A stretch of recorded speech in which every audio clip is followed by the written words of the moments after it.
Toxic masculinity. We hear this word a lot now. Some may even find that it can be weaponized at schools or in workplaces or just generally life. Let me be clear. True, toxic masculinity is repulsive and has absolutely no place at all in our society. However, first, we must be clear on what it actually is and why it isn't, so it can't be misused or weaponized. Because if we don't do that, if we're not sure about what we mean when we say toxic masculinity, then we risk pushing our young men towards those toxic males. Because they will welcome them in and say, see, told you. And that's why we need to be really clear on what the definition is, so that men can understand the rules of engagement, if you will. Now, let me make it really clear again. I'm not sitting here proclaiming that I've got it all worked out and that I'm this perfect masculine male. None of that. I'm not doing that. It's more that I have got a concern. You know, recent TV shows I've watched, adolescents on Netflix, really sent me off down a rabbit hole, looking at what it is and what it isn't. Researching certain characters online, for those I won't mention. Understanding the impact that, well, some of the things that some of the women in the world are doing, with things like OnlyFans and glorifying having sex with 100 men or 1,000 men in 24 hours and things like that, and how that's impacting masculinity. So I really explored it all. I'm not going to go into all those things, obviously, because I don't know enough about it. But what I'm going to do is I'm going to talk to you about the things that I've discovered about toxic masculinity. My reasons really are because I've had a lot of female clients that have sons. I have sons myself, and they're concerned. They're worried for their sons. They're worried for how the world is seemingly going and the direction that it's going in, and the way that people view masculinity and the misconceptions and misunderstandings that are out there. And they're just generally scared for their boys, their sons. I've had the privilege, genuinely the privilege, of speaking to some of my clients' his sons, and they're lovely boys. They're lovely young men, and they're confused, and they are in some cases scared. They're scared about how to be. They're so confused. They don't know what to do. They're so confused.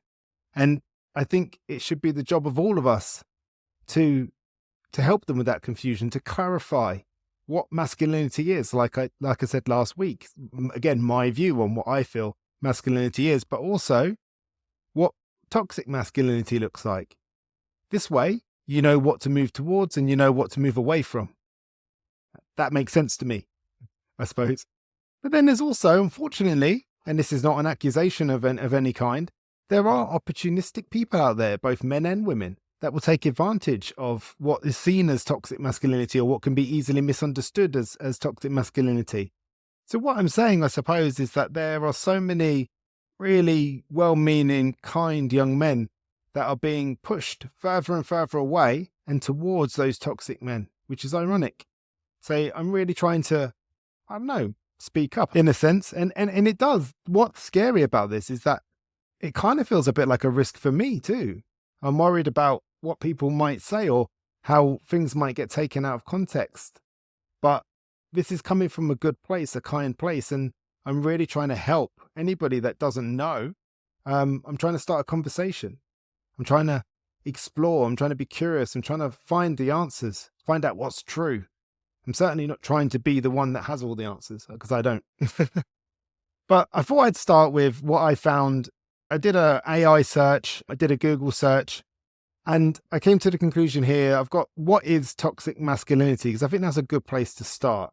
What is it? Well, it says here, toxic masculinity refers to cultural norms and behaviors that define being a man in ways that can be harmful. That's good. That's a good way of putting it. Both to men and to those around them. So that was to be harmful to both them. Men around them. Didn't read that very well. It promotes the idea that men must be emotionally detached or suppress their feelings, except for anger, be aggressive and dominant, and always in control. Just think about the behavior that pulls out if you feel like you always have to be in control. Wow. How dangerous is that? Reluctant to seek help or show vulnerability. Like vulnerability is seen as a weakness. I mean, whoa. And defined primarily by power, success, or toughness. So we've got emotionally detached and suppressing their feelings. We're aggressive and dominant and always in control, reluctant to seek help or show vulnerability. And it's defined primarily as being powerful, successful, and tough. Doesn't take a rocket scientist to work out why that's not good for you.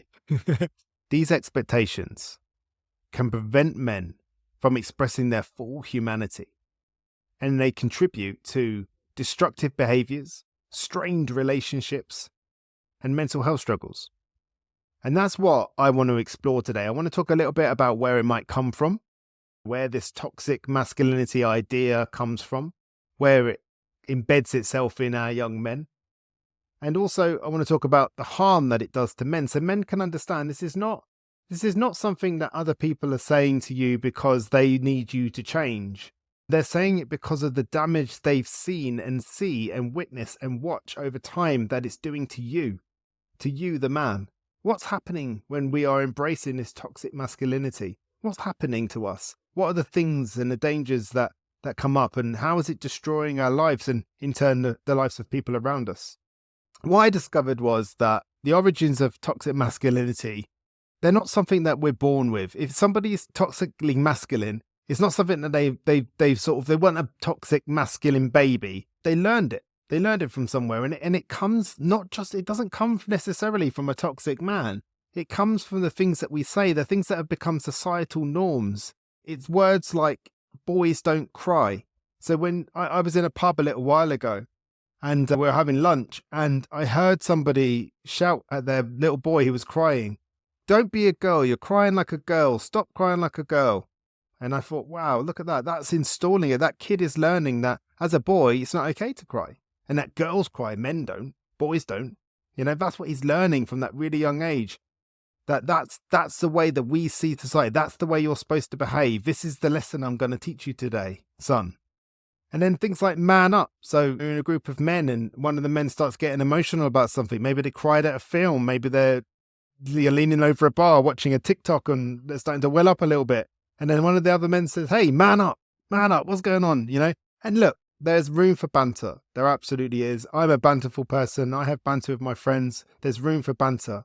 But again, it's that self-awareness part, right? It's that really understanding, okay, this is really getting to him. Is everything okay? Oh, my sister's going through some hard times, and that just really, oh man, sorry man, didn't realize, that sort of thing. Just taking a step back a minute, coming out of the energy of it all and just understanding that man up might not be the right phrase in that. What does it mean? Man up, it's got this whole weight behind it. Like if you man up, then that means you're being like a real man. You're being stoic. You're not talking about your problems. There's no room here to hear you. You're not going to be seen. We don't care about how you feel, all of those things. And real men don't ask for help. We've got to find the answers ourselves. These are all things that are sometimes very, very subtly and unknowingly shown and taught to young boys who then become young men. We've also got movies and media where it's glorified to be hyper masculine and be emotionally closed off. It's in all of our movies, starting as far back as I can remember, from people like Indiana Jones and James Bond and Die Hard and all of those sort of films, that the tough man that all boys want to become, or told that they want to become, they're all closed off. They're all jacked and emotionally detached, and they solve their own problems, usually with violence or misogynist behavior or whatever it is. So it's really about understanding everything that's going into a young man, all of the things that they're consuming. It's all fueling their idea of how a man is supposed to be. And the father, whether he's doing a good job, bad job, whatever, doesn't really stand a chance. Not when all of these subliminal messages are being pumped into them all the time through music and entertainment. And then you've got that generational conditioning. I think we can all agree that we've all experienced it, most likely, that many men are raised by fathers and role models who themselves were conditioned to reject vulnerability, to see vulnerability as weakness. And for me, that's the key. It's looking at vulnerability, which is, I'm experiencing really difficult emotions here. I want to cry. I want to feel upset. I want to be vulnerable, but I'm not allowed. I'm not allowed. And then whatever it is that we practice, we become really good at. So if we practice not allowing ourselves to be vulnerable, not showing vulnerability, seeing vulnerability as weakness, we become experts at it. And then before you know it, that attaches itself to all these other toxically masculine traits. And then we become a toxic man. And then the more we're told we're a toxic man, the more we behave like a toxic man. Then we start to find other toxic men that make us feel part of something. Before you know it, there's a big problem emerging. So there's going to be a lot of men that go, look, man, that doesn't sound like my problem. That sounds like other people's problems. It's a very toxic thing to say, just saying, but toxic masculinity is negatively impacting you. I promise it is. It's impacting you in several ways. Firstly, it's limiting your emotional expression. It's not allowing you to express yourself. It's impacting your self-perception, the way you see yourself, who you really are in the world. And I promise you this, it is overall affecting your well-being and the way that you are in the world and the way that you feel in the world, your safety in the world. You see, as men, we're discouraged, generally, to express our emotions. So much so that actually, when we do, there's not many people that can see it, especially if they've seen us to be strong and stable and solid and stoic in some way. When they then see that one person who they perhaps looked at as a pillar or as a strong man show some vulnerability, it's terrifying. What do? You see, and I'm talking probably more to the men in this moment, you cannot choose to feel how you feel. If you're having an emotion, if you're feeling inadequate, if you're feeling scared, if you're feeling vulnerability, whatever it is that you're feeling in that moment, firstly, we have to be able to say what it is we feel before we can communicate it to others and before we can know it ourselves. But telling ourselves that we're not is only going to lead to anger because it's going to create frustration. It's going to create conflict and tension within us. And if we tell ourselves we are not feeling the way we feel, it doesn't go away. It just manifests into something else until something happens where we have to focus on it.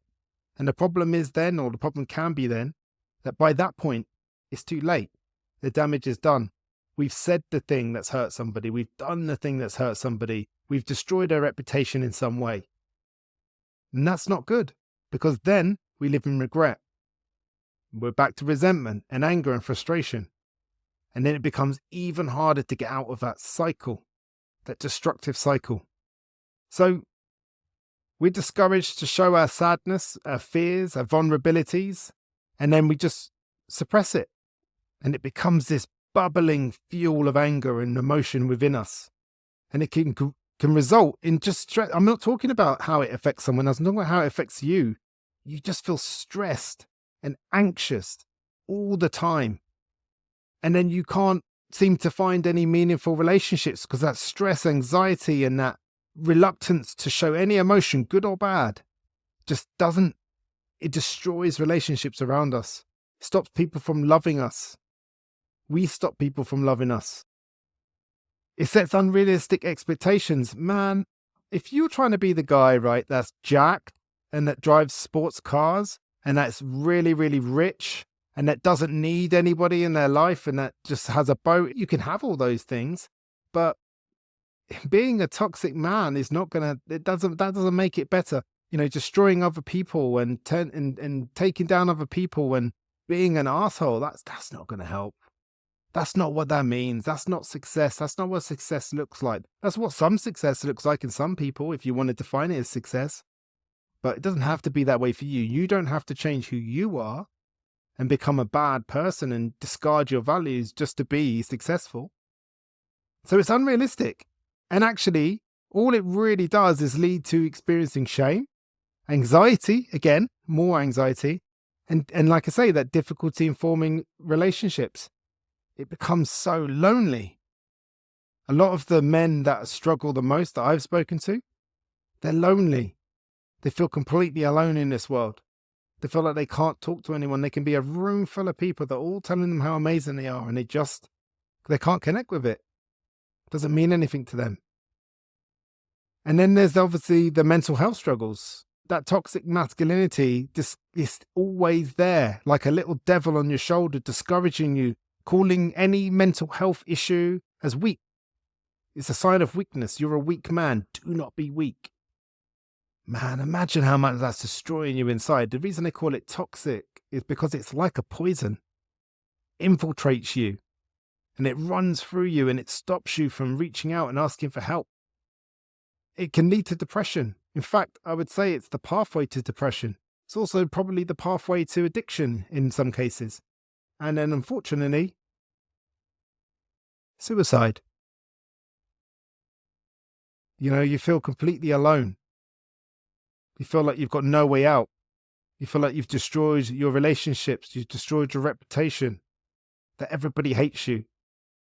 And then before you know, you make the ultimate decision that you can't take back. And all those people that love you are left with that helpless feeling. They're left with the regret. They're left with the pain. And what I'm trying to say is that you can change that now. If you've been accused of it, let's analyze it. Let's look at it. Let's ask ourselves, am I doing these things? How am I being? Why am I being like this? What's leading me to do this? What am I not facing? What am I doubling down on? Because we end up struggling with our identity and our self-worth when we become that toxic person. We start convincing ourselves of stuff that's just not true. Men who don't fit that traditional masculine ideology may feel like they're not a real man or they're not man enough. Imagine how that feels. Must feel awful. This can cause identity issues. It can lead to self-doubt and disconnection from others even more. So you see how it's damaging you if you're leaning into that ideology that you're watching on TV, or you're leaning into YouTube videos or TikTok or whatever of people telling you that you need to be this, you need to be that in order to be a real man. But yet in real life, you're feeling disconnected and lonely. And you kind of feel a bit bad about some of the things you've done and said. And you've damaged all those relationships and family members that are supposed to love you. You're starting to feel alienated and misunderstood and unloved, which then makes you feel even sillier because you're like, oh, well, why should I feel loved? Because I'm a man, I don't need love. But you do. Everyone needs love. And then you've got those workplace problems where you start to feel pressurized to be hyper competitive. And you suppress your emotions and be a robot and adopt that aggressive leadership style or that aggressive management style. And you start talking to people in certain ways, even though you don't enjoy it when it's done to you. Or maybe it is done to you and it makes you feel better to be able to do it to somebody else and pass it on. And it creates that toxic work environment, which hinders all that genuine collaboration that you can experience by working with other people and learning from them and experiencing fun and joy and having a laugh and stuff at work. And then obviously the ultimate thing here is the violence. So associated with violence and aggression that it's ridiculous. It's almost as if that aggression and that violence is that validation of masculinity in some people's eyes. That makes you the ultimate man because you can fight and that you're this and that you're that. And that you're constantly looking at everything as a call to action to be violent. And this can lead to that unhealthy conflict resolution. You're at a football game and somebody knocks your pint, and instead of realizing it's an accident, you're into a fight. And then you do something that ends up getting you arrested and then spirals out of control. It's not helping you. It's destroying you. And again, I'm not saying that from a position of being better than you. I'm saying it because I've seen it hundreds of times. And I promise you that no matter where you're at in that journey, there's another way. And what is that other way? And you're going to hate this. Any man listening to this is going to go, I ain't doing all that. But this is what I've seen. This is what the research is saying. We have to embrace that emotional intelligence, that real strength that you're looking for, that comes from the self-awareness. And it comes from the ability to navigate your emotions effectively, which means know how you're really feeling. If you're feeling scared, say you're scared. If you're feeling sad, say you're sad. If you're heartbroken, say you're heartbroken. Because it's only when we let those emotions in can we let them out again. They have to come in first. They have to be experienced. That's what they're there to do. They're there to imprint that experience on your life so you can learn from it. And you're not going to do that if you don't let those emotions in. Encourage open conversations, talking about how you feel And again, you have to know how that is first. Maybe you're only going to figure that out by exploring it with a friend. Human beings organize their mind through conversations. So have those conversations with friends. Maybe they've been through it. Maybe you give them the opportunity to talk about something that was hard for them. You have to talk about them struggles. You have to talk about your mental and emotional health. It has to be normalized amongst your group of friends. And maybe it's down to you to do that. Maybe that's how you're going to be that strong leader, that masculine man, by opening up their conversations. And you find out that your mate's having trouble with his wife, that your other mate's having trouble with their kid, that another mate's getting bullied at work and he's finding it hard because it makes him feel demasculated. And you can all talk about what can be done about that. And you can also have some fun doing it. Sometimes when you start talking about those things, you start to laugh, start to see it in a lighter way. You certainly feel relief. And again, that's where you start to challenge those harmful stereotypes. It's okay to cry in front of your mates, in front of your brother, in front of your dad. And if they show you something negative, that's not about you. That's about them. And maybe they need to see it in you. When I see a friend cry about something really difficult, maybe they've had some bad news, or maybe there's some illness, or God forbid, someone has passed away in their family, I want to cry. I don't, because feel like I need to be strong for them in that moment and hold that space. But I care so much about my friend or my brother or whoever it is I'm talking to. Seeing them in pain is hard. Maybe I don't have to have the answers. In most cases, I don't. But just knowing that they've got somewhere where they can offload and talk to you, talk to me, whatever, that's important. That's brotherhood. And then lastly, promoting those positive role models. Let's stop giving those people that are toxically masculine, let's stop giving them a platform. They'll soon give up when they're talking to no one, when no one's listening, when no one's liking their posts or sharing them or whatever it is. And don't get me wrong, there's banter, right? I get it. There's fun stuff we can send each other, but let's not glorify it. Let's not give it a place in society. But let's start embodying those people that are putting out positive content, healthy content. Let's start saying that is masculinity instead of the other stuff. So how do we move beyond toxic masculinity? Well, I think the goal isn't to reject masculinity. It's to redefine it, to really start putting it out there. What is masculinity? Let's make it clear so that our young men can see what it is and what it isn't. Masculinity should be about self-awareness, emotional balance, integrity, and personal growth. Wanting to become better by understanding. And you don't have all the answers. Let's figure them out by talking. Let's listen to each other. Let's be compassionate and empathetic. Let's try and understand how it feels to be others. What you might think is banter is bullying to somebody else. And that can really impact your life. And then let's break down those cycles of toxic conditioning. Let's start realizing that men, we're going to change this for other people, yes, but we're also going to do it for ourselves so that we can lead healthier lives. Once again, I have not stuck to my 20 minutes. I apologize. For those that are like, come on, Johnny, wrap it up. Look, as you can tell, this is an important topic to me. I've seen too many friends succumb to this disease, I suppose, this emotional disease. Too many men take their own lives because they don't feel like men.